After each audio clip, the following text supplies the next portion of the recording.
Injil Matthew, pasal 11. Sesudah Yesus selesai berpesan kepada kami berdua-belas, dia pergi ke kota-kota di daerah Galilea untuk mengajar dan memberitakan kabar baik dari Allah kepada orang-orang di sana. Pada waktu itu Yohanes Pembaptis sedang dipenjara, dan dia mendengar tentang pekerjaan yang dilakukan oleh Kristus. Jadi Yohanes menyuruh 2 orang muridnya pergi kepada Yesus untuk menanyakan, "Apakah engkau ini utusan yang dijanjikan kedatangannya, ataukah kita masih menunggu orang lain?"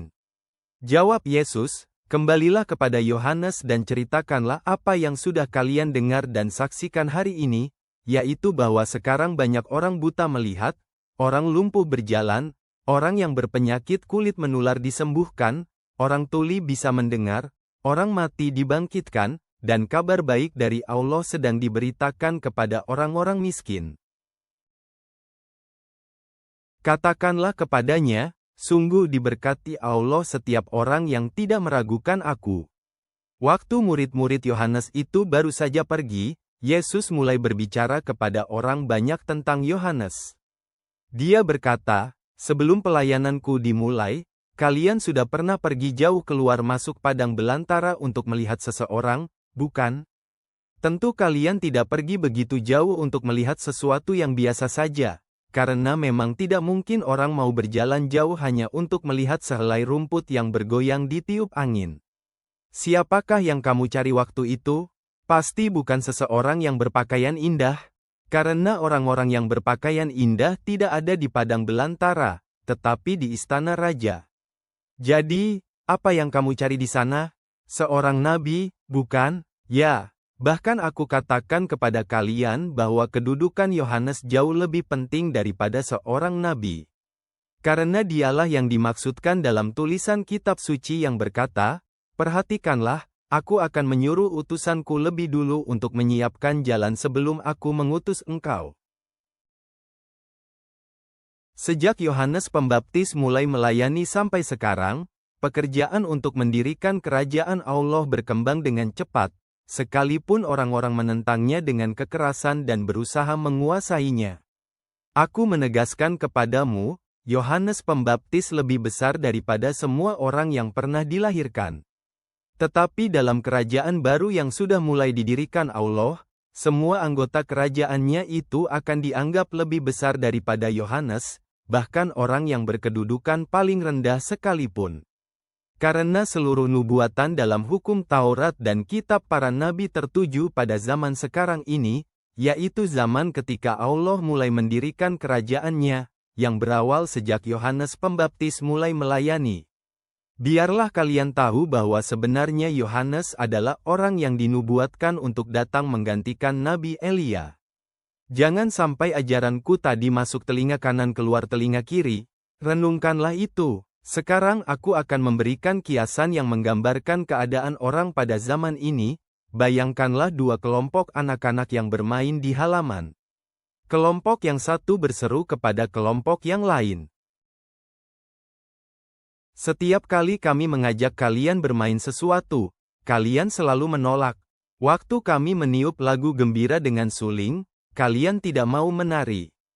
Dan waktu kami bermain drama berkabung, kalian juga tidak mau ikut pura-pura menangis." Artinya begini, kalian menolak pekerjaan Allah, bagaimanapun bentuknya. Waktu Yohanes Pembaptis sedang melayani Tuhan di antara kalian, dia sering berpuasa dan tidak minum air anggur. Tetapi kalian berkata, "Dia dikuasai setan." Lalu datanglah aku, sang anak Adam. Aku makan dan minum air anggur seperti orang pada umumnya.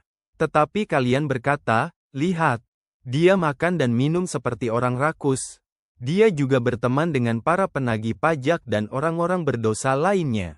Meskipun begitu, kebijaksanaan Allah selalu terbukti benar melalui orang-orang yang menaatinya. Pada waktu itu, Yesus memberikan teguran keras terhadap kota-kota di mana dia melakukan lebih banyak keajaiban, karena banyak penduduknya tidak mau bertobat. Dia berkata, "Celakalah kalian, orang-orang Korazin! Celakalah kalian, orang-orang Betsaida! Betapa ngerinya nanti hukuman Allah atas kalian!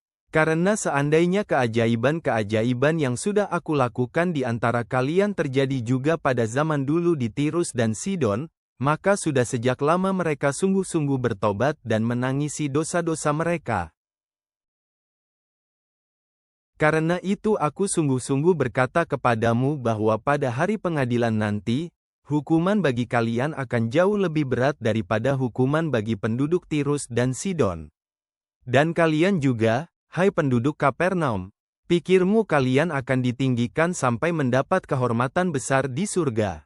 Tidak, kalian akan dibuang ke dalam neraka.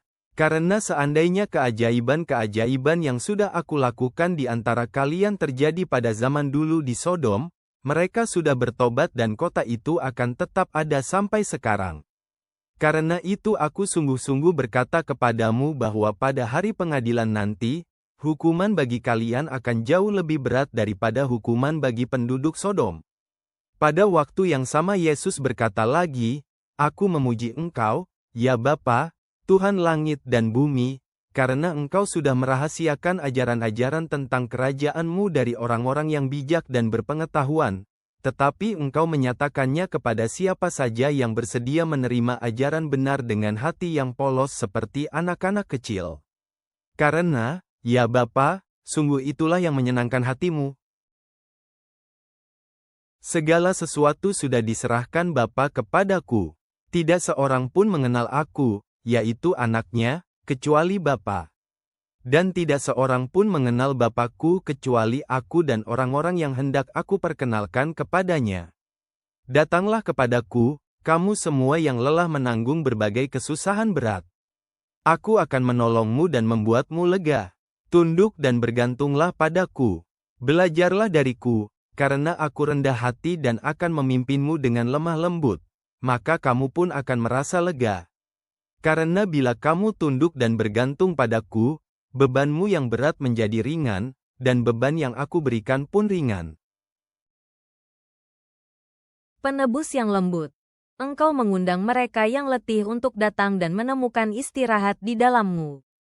Ketika keraguan muncul, ingatkan kami bahwa Engkaulah yang menyembuhkan orang buta dan mengangkat orang miskin. Ajarkan kami kerendahan hati dan ketergantungan pada kekuatan-Mu. Biarkan kami menemukan istirahat bagi jiwa kami dalam kasih karunia-Mu. Dalam nama Juru Selamat kami, Yesus Kristus. Amin.